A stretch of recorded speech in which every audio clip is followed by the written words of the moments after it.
This is Talkish. I am Casser-Jayne. The Casser-Jayne Show is always available online at Casser-Jayne.com. Now, let's get to it. On episode 311, a provocative question.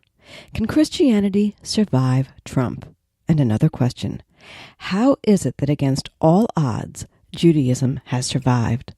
A look at religion in these fractious times. When joining me today is, up first, the controversial religion historian Bart Ehrman, the author of a thought-provoking new book, The Triumph of Christianity. And in our second half hour, a conversation with Rabbi Michael Birnholz of Temple Beth Shalom, Vero Beach, Florida. It's time for a Talkish. Let's get to it. In his new book, The Triumph of Christianity, Bart Ehrman, a leading authority on early Christianity, investigates the story of how Christianity grew from a religion of 20 or so peasants in rural Galilee to the dominant religion in the West in less than 400 years. He opines that Christianity didn't have to become the dominant religion in the West. It easily could have remained a sect of Judaism with little historical significance. Instead, the religion, whose first believers were 20 or so illiterate day laborers in a remote part of the empire, became the official religion of Rome, converting some 30 million people in just 4 centuries, becoming what Ehrman says is the single most important cultural transformation our world has ever seen. Bart Ehrman is the author of more than 20 books, including the New York Times bestselling Misquoting Jesus and God's Problem. He's the James A. Gray Distinguished Professor of Religious Studies at the University of North Carolina, Chapel Hill, and has been featured in Time and has appeared on Dateline NBC, The Daily Show with Jon Stewart, CNN, The History Channel, and more. It's time for Talkish. Let's talk with author and historian Bart Ehrman. So let's begin here. Let's talk Christianity.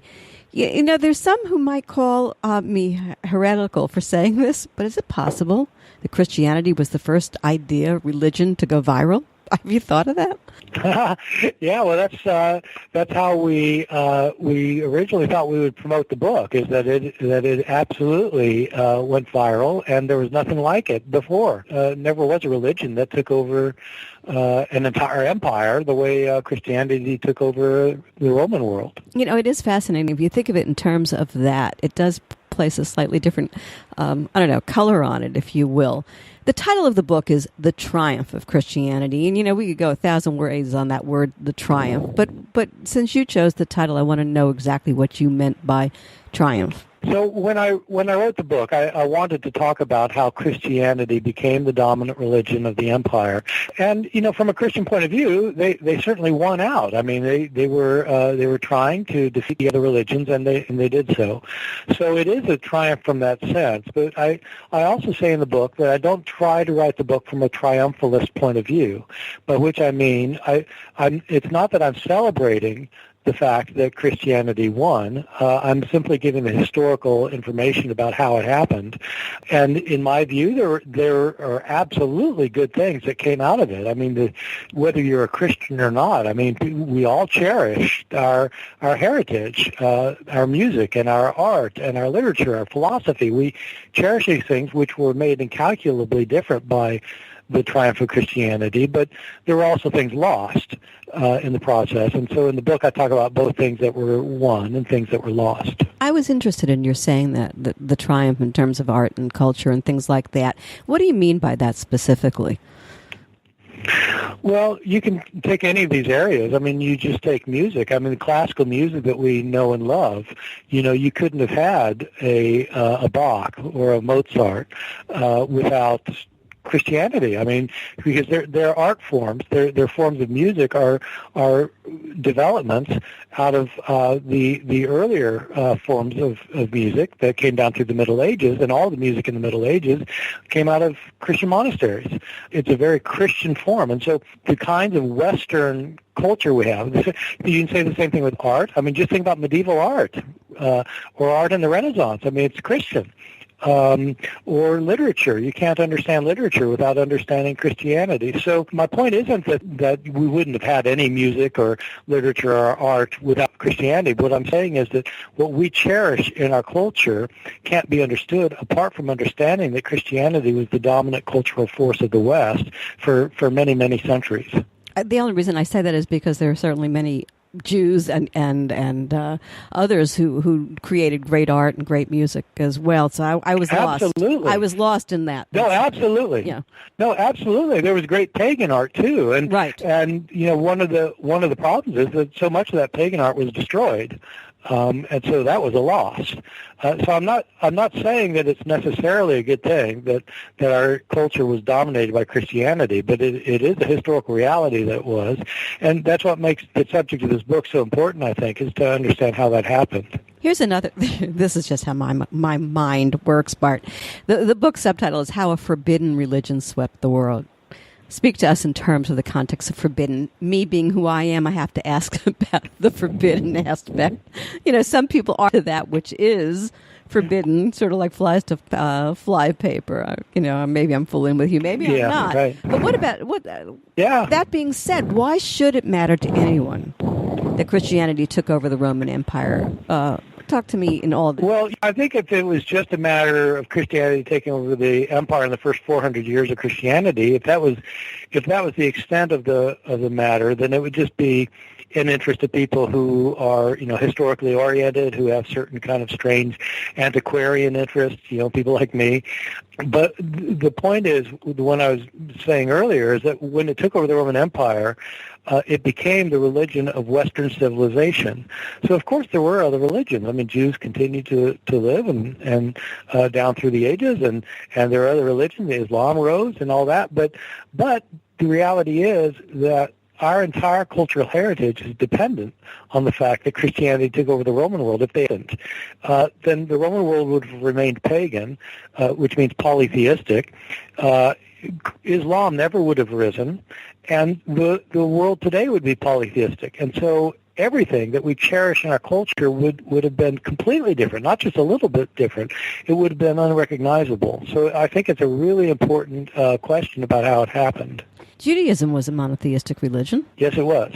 Right. And still is. Right. Exactly. I guess I'm just saying to you, so where is Christianity different in terms of what you're proposing here? Two things. I mean, Christianity, of course, started out as a form of Judaism. Jesus was Jewish. His followers were Jewish. They kept the Jewish law. They observed Jewish customs. They worshiped the Jewish God. They revered the Jewish scriptures. And they were Jewish.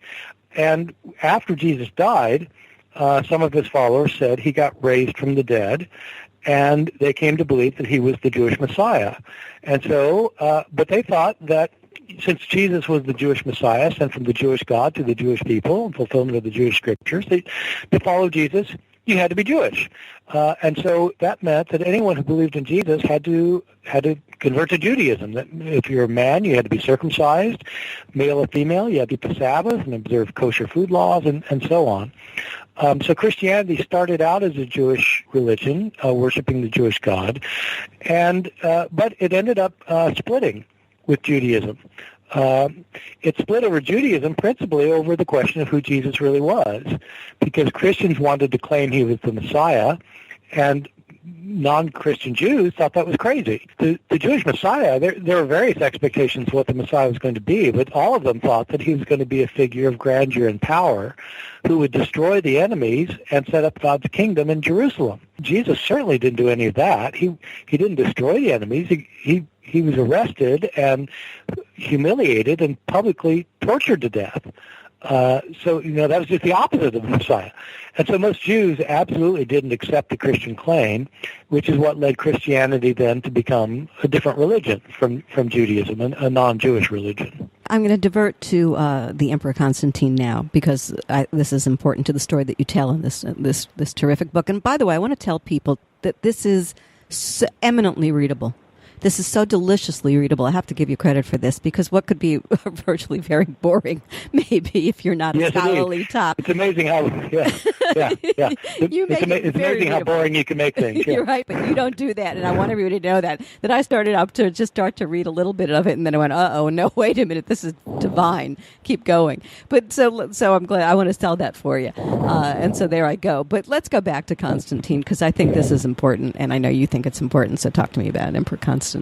Yeah, well, when I started doing my work on the book, this book was a long time coming, but when I first started thinking about how Christianity took over the empire, I thought what a lot of people still think today, which is that the reason Christianity succeeded was because the Emperor Constantine converted. Constantine was the emperor in the early 4th century, and during a period of persecution, he became a Christian. What I argue in the book is that Constantine's conversion, in fact, is not what made the difference. To my surprise, I came to realize that. And the reason is because at the rate Christianity was growing at the time, it almost certainly would have taken over the empire whether Constantine converted or not. If he hadn't converted, probably one of his successors would have converted, because it was on this upward path that it was going to take over the empire. And so I argue that Constantine's conversion is important for other reasons. The most important one is that Christianity had been experiencing a very severe persecution for about 9 years or 10 years at this point, and Constantine, when he converted, made it a illicit religion and started showering favors on it, and so that made a difference. But it would have taken over anyway, is what I argue. Paganism fascinates me. As you said earlier, we've lost a lot of that, partly to Christians, partly to Muslims, whatever. I mean, it's a sad story. There isn't as much of that, history still abounds. But talk to me about what they actually believed. They believed, I'll ask you, just that's the question. Talk to me a little bit about them. Yeah, I think it's important. Yeah. It is, and when historians use the term pagan or paganism, they don't mean anything negative by it. It's simply a way to refer to people in the ancient world who are neither Jewish nor Christian. In other words, everybody, 93 to 95% of the population is pagan, and by that they mean anybody who follows any of the polytheistic religions of antiquity. Ancient pagans believed in many gods, and different people believed in different gods in different places. There were the great gods, like you find in the Greek and Roman mythology. There were city gods, and there were gods of the family, and gods of every function, gods of weather, gods of healing, gods of everything. And so the reason people worship the gods, many people didn't believe in an afterlife at all. The reason they worship the gods is because the present life is so hard. It's very difficult in the ancient world. If there wasn't any rain this year, your village would starve to death next year. There was obviously no modern medicine. I mean, so anyone who got a tooth abscess was probably going to die. Women were dying in childbirth, and children weren't surviving birth. And so the reason you worship the gods is because they can provide you with the things you can't provide for yourself. They can provide rain. They can make the crops grow, the livestock multiply. They can heal you if you're sick. And so the gods are worshipped, and pagans worship many gods because there are many things that the gods can do, and they're different gods for different functions. Yeah, and I do think that's fascinating, because I think I'm so angry right now about religion. That's I'm putting in my I'm very angry. You probably could pick up my energy about it. Everybody's right. Everybody else is wrong. There's no tolerance. It's totally intolerant. But that's baked in, and it goes back to the times you're writing about in this book. And so I was one of the reasons I really did want to talk to you about that. At what point did this intolerance, Christians intolerant, what is that? Well, yeah, no, it's actually a central part of the book, because one of the points about paganism is that since it was polytheistic, there was no one who had a sense that since I'm right, you're wrong. If you're a polytheist, you might think that your gods are great and that it'd be great if someone else worshipped your gods, but if somebody decides to start worshiping your gods, they don't have to give up their own gods, because you're a polytheist. You can worship as many gods as you want. Christians inherited from Judaism their monotheism, and unlike Jews, Christians were missionary. They wanted to convert people, and so they tried to convince people to convert, because Christians thought that it's only faith in Christ that can bring salvation, and that anyone who doesn't believe in Christ is not only going to fail to get divine benefits now, but is going to be punished in the afterlife. Christians developed the idea of heaven and hell as rewards and punishments after death. And so Christians maintained that if you didn't subscribe to their beliefs, the beliefs in the Christian God, you would go to hell. Christians then developed this exclusive kind of religion that was virtually unheard of in the Roman world, where all the other religions were basically tolerant, but Christians insisted that you had to be their religion, and if you were their religion, you couldn't have any other religion, couldn't worship any other god. Doesn't sound very Christian to me. Well, I don't know. It depends which Christian you talk to. You know, I happen to teach in the American South, and there are a lot of people down here who think that, in fact, if you don't follow their religion, you're going to roast in hell forever. And it's what they firmly believe, and they've inherited this from a long history of Christian tradition of claiming that there's only one truth, and you have to accept it, or else you'll pay an eternal consequence. Yeah, and I think I want to talk about that because I think it's so relevant to where we are today. Coercion, which is a horrible word, but isn't that part and parcel of everything the conversions were about back in the day that you're writing about? Yeah, well, yeah. I mean, I actually have a chapter on coercion in my book, and what I'll say about it is that I don't think that Christians were trying forcibly to convert anybody. So it's not that they broke out the sword and said convert or die. That sort of thing didn't happen. What did end up happening is kind of an irony in history, which is when the Christians were being persecuted because they refused to worship the state gods, which is why Christians were being persecuted, because it wasn't the pagans thought that Christians shouldn't worship the Christian God. Is that whatever God you worship, you need to worship the state gods, because the state gods are the ones that make the state great, and if you don't worship the state gods, it's a political statement. And so Christians were persecuted for that reason. When Christians were being persecuted occasionally here and there, they insisted that there should be a separation of church and state. The state should just let us worship the way we want to, which is what, of course, people today tend to think. There should be a separation of church and state. But nobody in the ancient world had ever said that before the Christians started saying it. And the Christians were saying it because they wanted the state to leave them alone to practice their religion. But what's ironic is when the Christians took over the empire and the Roman emperor became a Christian, and then at the end of the 4th century, some decades after Constantine, Christianity was made the state religion of Rome, then the Christians stopped saying there should be a separation of church and state and started arguing that the state should put a halt to paganism. And they forcibly shut down paganism eventually. So there was coercion involved, not in the sense that they were making people become Christian, but they were making it illegal to practice paganism. I think it's fascinating. Can I play heretical again? I mean, I suppose, here I go, right? Was Jesus the first Jew to lose his faith? I mean, Jesus the first Jew? I say that, but I there are a lot of ways to interpret all of this, and I don't think that's a silly question. I really don't. I mean, I play it like it is, but I'm not so sure that it's not a real question. I wonder how you would answer that.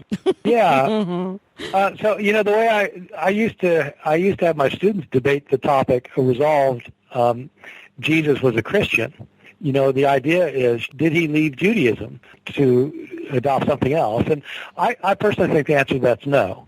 I think that Jesus, in fact, was a faithful Jew up to his death, and that he had no idea that there was going to be a religion starting in his name afterwards. So Jesus, I think, understood himself to be a Jewish prophet who was called by the Jewish God, who had the correct understanding of the Jewish revealed scriptures, and was Jewish all the way, and that his followers were Jewish all the way.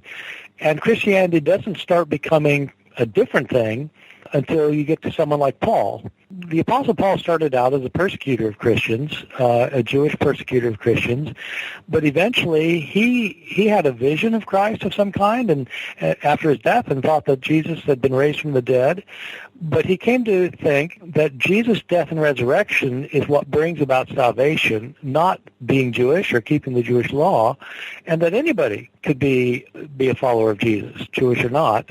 And once Paul started saying that, it opened up the door to Christianity being a Gentile religion for non-Jews, which of course is what it became, and then it became its own separate religion. So I'm not saying that Paul invented Christianity, but I'm saying that he had a different understanding of what it meant to be a follower of Jesus that ended up leading to what we think of as Christianity. I think that's a very important point, and one that's not made often, by the way, in these conversations. So I'm glad that we were able to talk about that. I want to talk about Christianity today with you. Before I reveal you, I'm saving you for last. I thought about that a long time. I said, should I tell who this guy is and what he's about and where he's come from and where he got to first or last? I'm saving it for last. But so let's just talk about Christianity today. Fundamentalism and the politics of Christians. First of all, I think we are in a huge sea change that, in 1,000 years, they're going to look back, and this is going to be very important to where Christianity is in the spectrum of things. I think it's a big thing going on here. But fundamentalism, the politics of Christians, are you worried about the almost cultish nature that Christianity is taking on right now? Yeah, well, I am a bit worried, and I think what really surprises me most is just how completely ironic it is that fundamentalist Christians are so passionate about certain social and political issues. We all know what they are. I mean, it's abortion, and it's gun control, and it's anti-LGBTQ, and these are the hot button issues for Christian fundamentalists today. What's striking is none of these issues was an issue for the historical Jesus. And the things the historical Jesus was most invested in terms of personal, social ethics and such, are unrelated to any of that. His concerns were for the poor and the needy, the hungry, the homeless. And those issues are not a concern at all for most fundamentalist Christians. And so it just strikes me as this huge irony that they're proclaiming this deeply committed faith to Jesus, but they don't even accept his social views. It's not discussed enough. It is not discussed enough. And so who are these people who are out there? Graham's son, all these people, throwing mulligans to a president who does these just ridiculous, horrible things and stands for nothing that the Judeo-Christian world even ever stood for. I mean, right? Well, that's right. And that's the other irony, is that these are the Christians who came out of what used to be called the moral majority. Well, what is moral about what's happening in Washington right now? I mean, why would people who claim to be part of a moral majority support a president who is completely immoral in every way? I mean, whether you talk about the lies or you talk about the sexual predation, or, I mean, what?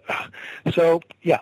I find it very frustrating. And just from being a historian type that you are, and for anybody, like, as I said to start this, if we're going to look back 1,000 years from now, this may be the end of Christianity, if you will, as we knew it, because it can't survive as to what its core values are if this kind of stuff continues. And I don't know how they rectify this. Have you thought of that? How to fix this? No, I don't. And it's interesting to see it as a historical phenomenon that the more liberal churches, the ones that are open-minded, the ones that try to stand within the history of Christian tradition, are the ones that are losing members. And it's the fundamentalist churches, the Pentecostal churches, the ones that have these hot-button issues of anti-abortion, anti-gay, gun control. Those are the ones taking over. So who knows what's going to happen? But it's not looking good right now. No, and it's interesting because you are, as you said, in the South, and I think you see it from an entirely different perspective, maybe than I'm up north. Actually, I'm down south, but I'm in the south part that's north. In Florida. Okay. The further you go north, you go in Florida, the further south you get. I'm in southern Florida, so down here it's not that way. Right. But it does fascinate me totally. And I've watched people good friends of mine who are fundamentalists, who are Christian, who I love to death, but I'm watching them bend and twist with the wind just to make it all work for them. Yeah. I'm like, I feel like I've been rolled. Holy roller, I feel like I've been rolled. I feel like, I do. So I'm so glad to have you here to talk about this. Talk about you now. As I said, I wanted to save it to the end and the reason is because I didn't want it to color people's thoughts of what you were saying as you were saying them. You were talking as a historian, and now let's get a little more personal with you because your own story is fascinating. Tell us a little bit, real quickly, about where you started and where you are today. Well, no, I started as a fundamentalist Christian. I mean, I was a very committed, hardcore fundamentalist. I went to Moody Bible Institute in Chicago and believed that the Bible was the inerrant revelation from God. And I held those views for a number of years. I became interested in scholarship. I learned Greek to read the New Testament in Greek, and I learned Hebrew to read the Old Testament in Hebrew, and I started studying the Bible intensely, and I began to realize that the Bible is a very human book. It's got all sorts of human frailty to it. It's got discrepancies and contradictions and historical mistakes and all sorts of things. And so I moved away from my hardcore evangelical beliefs to be a fairly liberal Christian for a number of years, active in a variety of churches, Lutheran or Episcopalian churches. Eventually, about, 20 years ago or so, I left Christianity altogether. I came to a point where I simply could no longer accept the idea that there's a good God who's active in this world, given how much incredible suffering there is in it, with massive starvations and epidemics and earthquakes and famines and hurricanes and tsunamis and whatever. So I'd looked at what people say all the time, and I read what the biblical scholars say, what the philosophers say, and what regular folks say. I just didn't buy it anymore.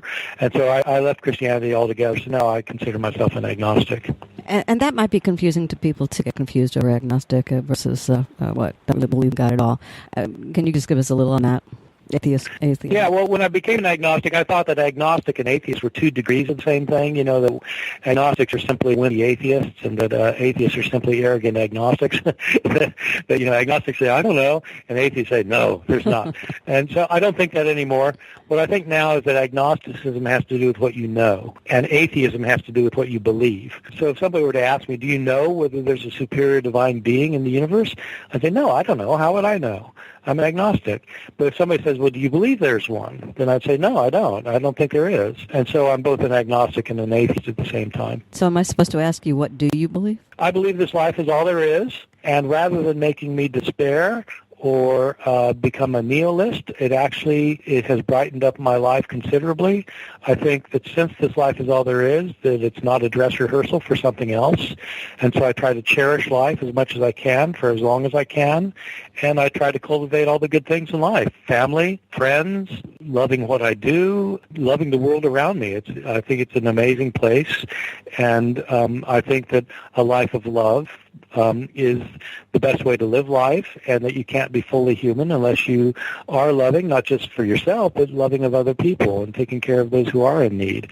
And so my life has a lot more meaning now than it did before, because I think this is the only life I have. Love it, love it, love it. Huh, funny that I said that. Love it. Love, right? Bottom line. Yeah, love it. Yeah, right. love it all. Love it all. That's it. That's key, and a lot of the schisms that are going on in this world as we see them today would not be happening if we would just get to that one word, love. I want to look at that word triumph again, in terms of triumph as victorious, at least in terms of this country. We could take on the world, but whatever. But where religion and politics never supposed to have met, as we just discussed earlier. Talk to me about that word. What the triumph of Christianity ultimately a good thing?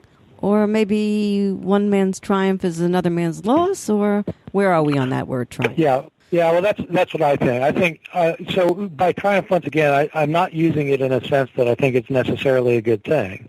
But, the Europeans triumphed over the Native Americans. And, again, I don't think that's necessarily a good thing, but it's a historical fact. They did. They won. Christianity triumphed over the pagan religions of Rome, and I don't think that that's necessarily a good thing. It had good results. I mean, our entire culture is a result of that, and so that's good. But so much was lost as well. One thing that was lost, by the way, is what we were talking about earlier, is tolerance of religion. The polytheistic religions were tolerant of one another because they didn't have any sense that they were right, so everyone else is wrong. And so religious tolerance got lost with the triumph of Christianity. So I think that's a bad thing. And so much pagan art and literature and architecture all lost. That's a bad thing. So there's both good and bad. But however you calculate that, I think everyone should say that Christianity taking over the Roman Empire led to the greatest cultural transformation the world's ever seen. So you've done all of these books, so many books, such brilliant scholarly works. Oh, my God, the historical value of your stuff. But I have to say, on this one, what did you gain from it? You. Well, I gained an appreciation for the culture that I came out of, and I acquired a kind of sense of loss for, of what disappeared with Christianity taking over the world. I've become far more interested in things like reading the Roman classics, reading novels from ancient Greece and Rome, and reading histories and biographies, and reading about what life was like in the ancient world, and realize, it's an entire civilization that was lost. And when I first thought seriously about writing this book, I was actually in Athens, and I was looking around, and there's got this. You get the Agora with the Temple of Hephaestus, and you get this reconstructed Stoa. And then you go up onto the Acropolis, and you have the Parthenon, and you have these other temples up there. I was looking around and realizing, this was arguably the greatest culture the ancient world had ever seen, and it was in effect destroyed when Christianity took over. Oh my God, so much loss. And so that was kind of a breathtaking moment for me. I've been speaking with Bart Ehrman. His book, The Triumph of Christianity, How a Forbidden Religion Swept the World. For more information about Mr. Ehrman and his work, visit his website at bartehrman, EHRMAN.com. You are listening to Talkish, the Hallie Casser-Jayne Show. My guests today are Bart D. Ehrman, the author of The Triumph of Christianity, and Rabbi Michael Birnholz. Talkish with Hallie Casser-Jayne posts new podcasts Wednesdays, 3 p.m. Eastern at HallieCasserJayne.com and via all your favorite apps. And we are available on your Alexa device, too. Now, let me introduce Rabbi Michael Birnholz. Rabbi Birnholz arrived at Temple Beth Shalom in Vero Beach, Florida in 2002, following his ordination from Hebrew Union College Jewish Institute of Religion.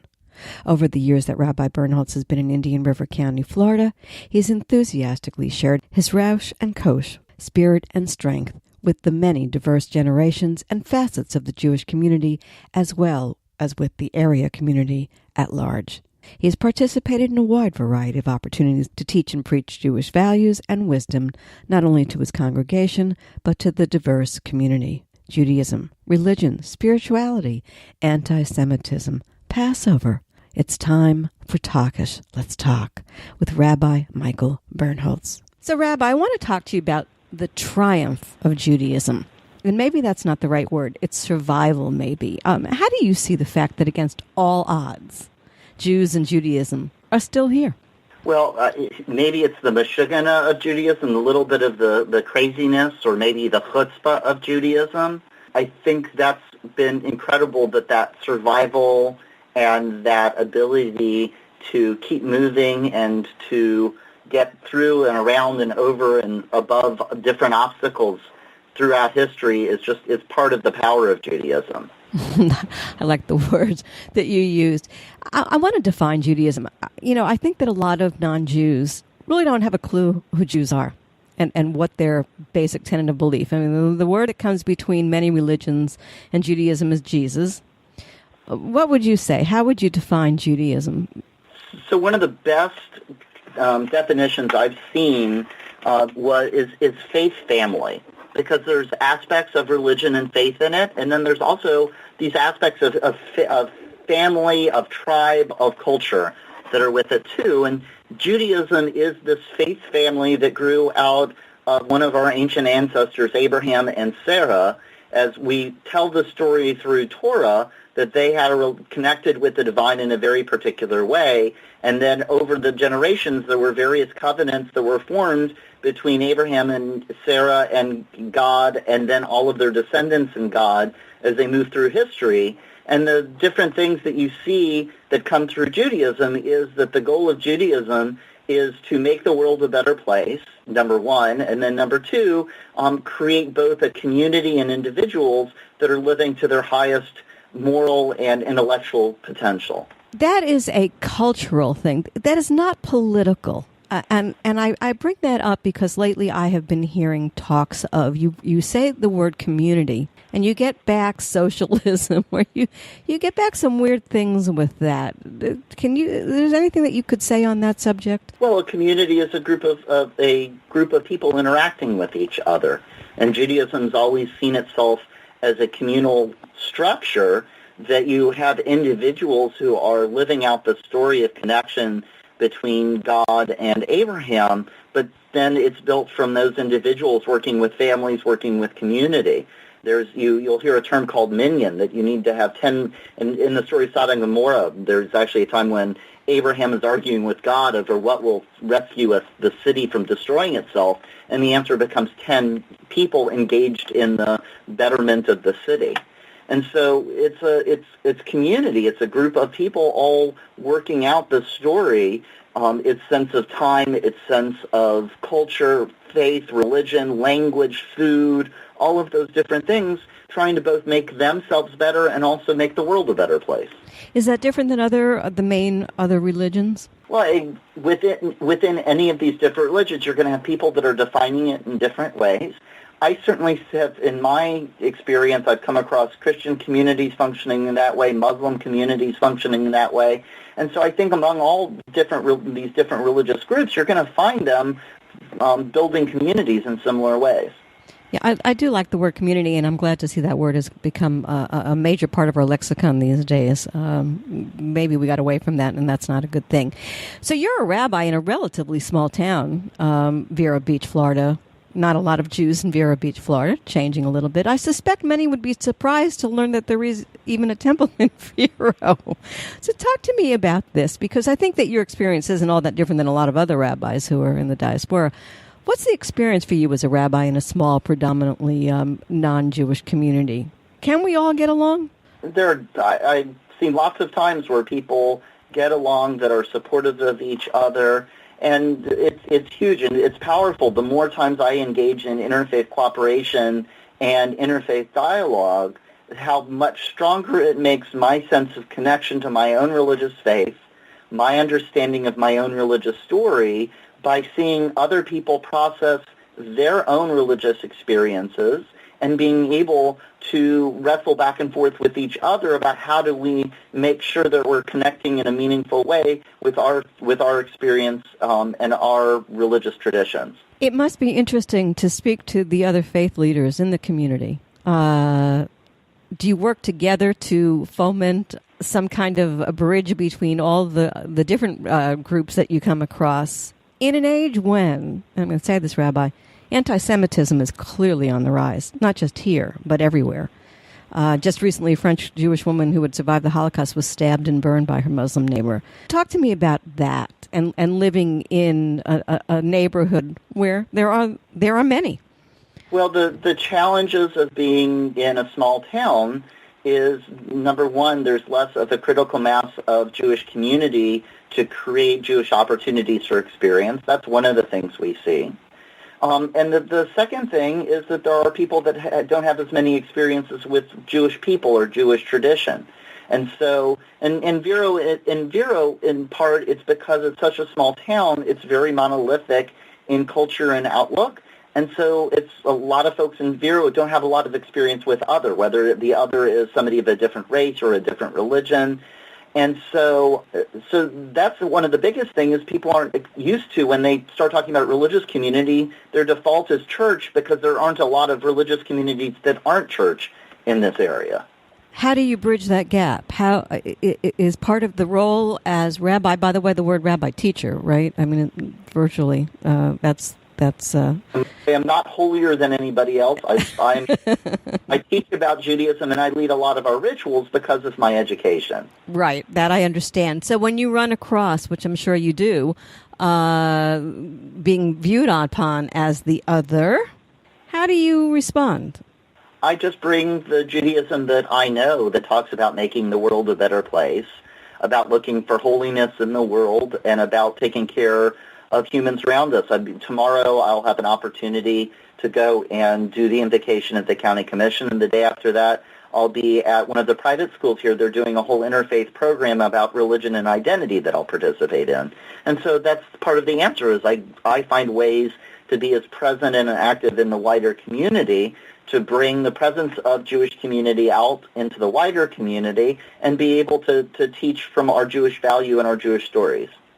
I want to go back to anti-Semitism for a second and what happened in Paris, what's happening all over Europe, and certainly what's happening here. Are you concerned?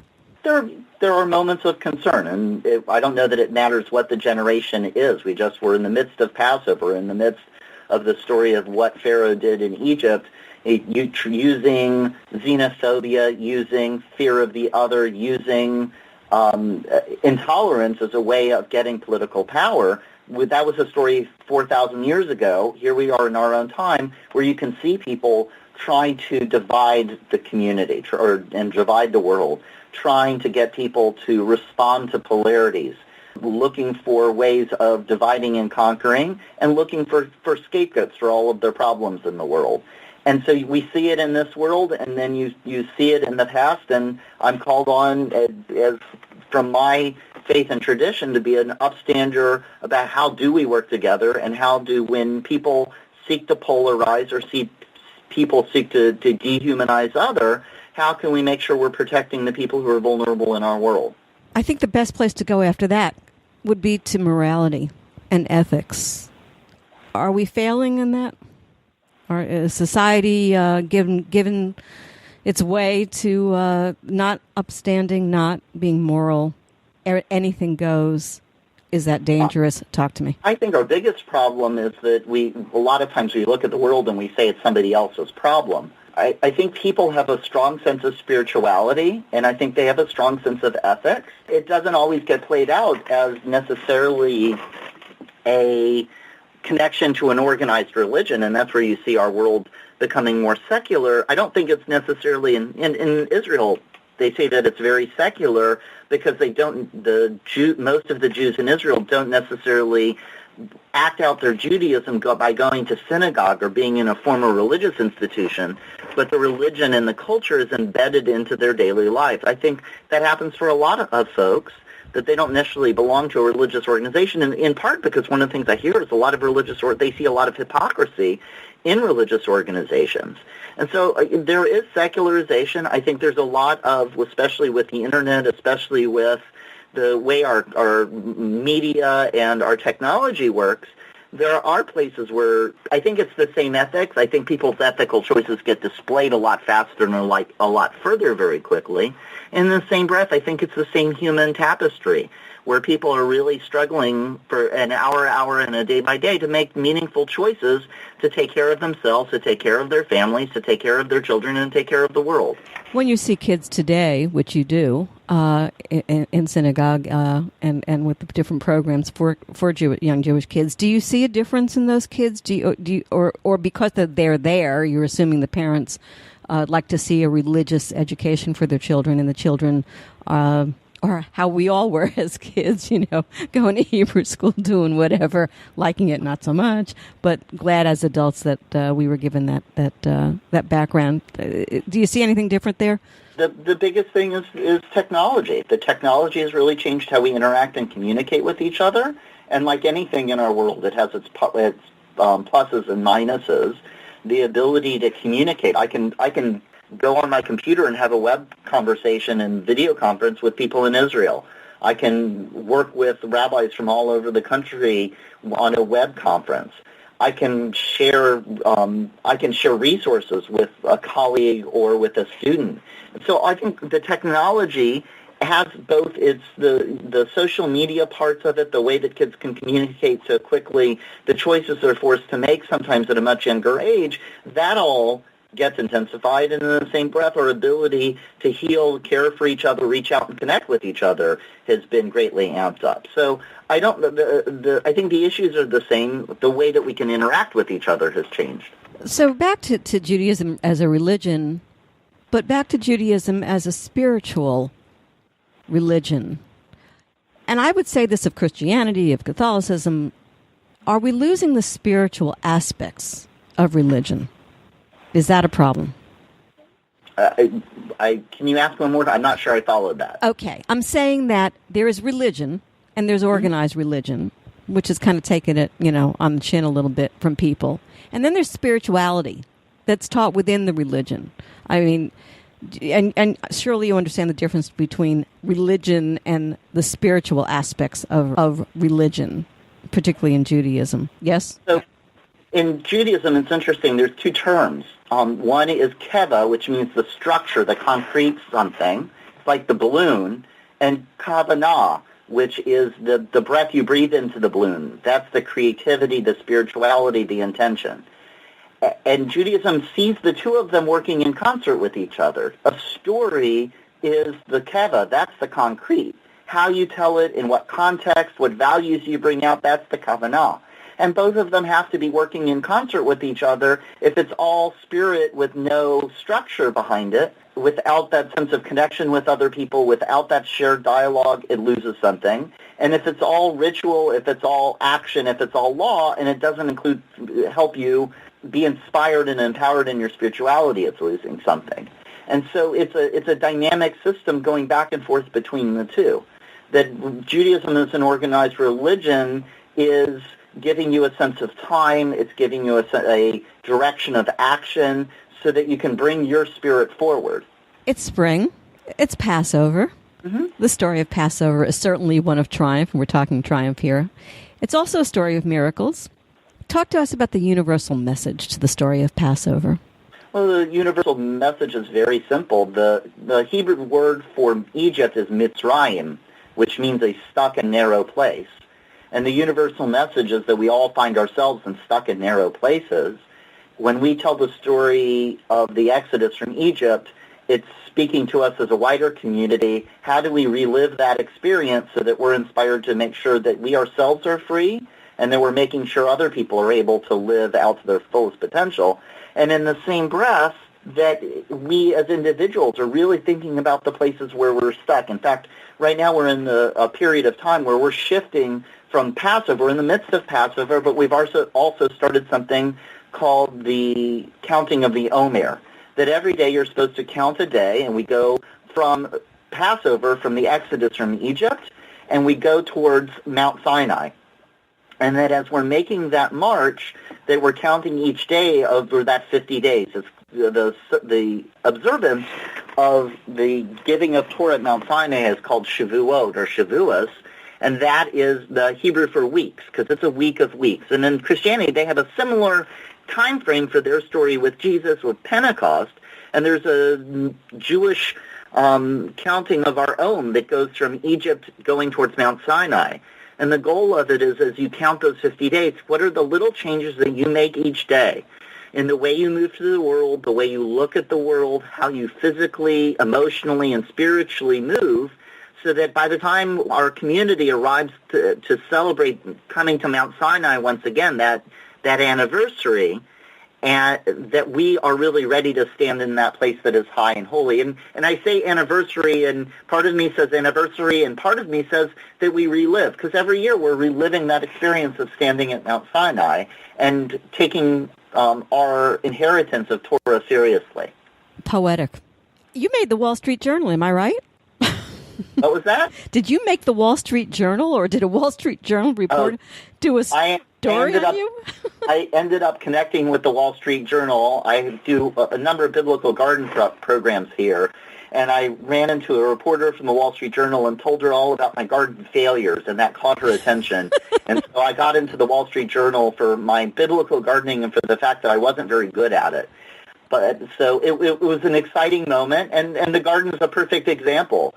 We have our garden projects, and the garden is for two things. One is there's tons of Jewish values about taking care of the garden, of taking care of the earth. But then there's also the way that the garden teaches us how to connect with Jewish values of hospitality, Jewish values of being kind and caring to other people, Jewish values of understanding the flow of time. So we see it's both and. It's both how do we take care of the garden, but how does, in taking care of the garden, help us understand how to be the best human beings we can.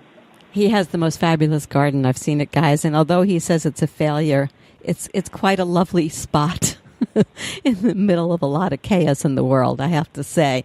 And you went and you got your what do you call it when you get your master's of horticulture? Oh, I'm a master garden volunteer, so I help with the county extension. And now I know why I'm killing stuff in the garden. I haven't gotten doing less. It's fantastic, though. It's really great, and I'm going to help you with that. I swear I am. I love the whole concept of it, and I love that's something that we can all do in our own backyards. Really, if you want, is to build your own biblical garden. You know, we're all looking for a little bit of peace. Isn't that what a garden is really about too? Heaven, community, the gentleness of life, a oneness. But these days, Rabbi, but I'll tell you, it's hard to find. There's a lot of crazy and a lot of chaos, and I'm wondering what you say to all of that. Well, I think the response to the chaos is how do we bring chesed, which is kindness, rachamim, which is compassion, and chen, which is grace. How do we bring kindness and compassion and grace into the world? We know that if you walk into a place and you bring a non-anxious presence or a less anxious presence to it, you have the power to calm it down. You see that time and again. And we never know exactly what we do that's going to make a huge difference, but doing those things can't hurt. Could you talk to me, and this is a throwback to maybe part of the earlier conversation, but I did want to bring it up, and I have it in my notes, and I just saw it, and I said, yeah, I'm not going to let this one go. Let's talk about it. You talked to me about pluralism the other day. We were talking about something. You want to talk about that? Well, certainly. I mean, for me, as I am doing the interfaith dialogue work that I do, that's part and parcel of pluralism. That pluralism to me is contrasted with chauvinism. Chauvinism says that I have a particular point of view. Mine is the only one that's correct, and I'm whether it's religion, whether it's gender, and I'm going to oppress everybody else that doesn't follow my lead or doesn't find my perspective. Versus pluralism that says there's values that we hold in common, values of taking care of each other, value of the dignity of every person. Those common and shared values what's important, and that within pluralism, the reality is that there might be multiple stories, there might be multiple approaches in order to reach those values and live out those values. One of my, somebody from the Christian community is telling a very different story. They're telling the story of Jesus the Messiah. I don't believe Jesus is the Messiah. It doesn't mean that the way I move through Judaism isn't going to bring peace to the world. They can be having their observance of Easter and their Pentecost. I'm doing Passover in my sense of Shavuot, and we can still be bringing peace and kindness and caring to the world. So as a rabbi, leave us with this. Leave us in these fractious times, in these difficult times, as we are all, of all faiths, into the spring of our religious year. Talk to me about what you can leave us with in terms of a spiritual message. Well, the simple thing is in the spring you have a chance for renewal and rebirth. And that during the winter, everything comes to a rest. And that as we take that rest and now we're emerging in spring, how do we want the world to look? How do we want that new growth to look? What direction do we want to take? Whether we're caring for the garden or we see ourselves as the new growth in the garden, and that this is a chance for real renewal. And do we want any garden is healthier when you have the diversity of people and energy, when it's a real ecosystem. And so we have a chance to see that bigger ecosystem, and we have a chance to contribute our own little piece of it. And that as we march through the spring and we find that sense of renewal, and it's day by day, hour by hour, and day by day. We don't have to somehow save the entire world, but we have a chance to make our little impact, to make it a better place. The one word that we really didn't discuss was God. Well, that's because people have different senses of connection with the divine and with God, that sense of something greater than themselves. And some people find that sense of something greater looking at human community, and other people see it in divine books. And so we have all sorts of different names and languages and ways of talking with God, and to me it's not so much which God we're talking about or which theology, but how that theology, that sense of connection, drives us to take care of people around us and make us the best human beings we can be. Rabbi, thanks so much for your time. Next year in Jerusalem? Next year in Jerusalem. I've been speaking with Rabbi Michael Birnholz. When you're in Vero Beach, Florida, stop by for a visit to Temple Beth Shalom and to view the extraordinary biblical garden on the temple's campus. Thank you so much for tuning in to Talkish with Hallie Casser-Jayne, the Hallie Casser-Jayne Show, a production of RESEC LLC. Be sure to tune in to Talkish Wednesdays, 3 p.m. Eastern, when new podcasts are posted at HallieCasserJayne.com and on all your favorite apps. We are open 24/7. So, until next time, when we meet again, this is Hallie Casser-Jayne.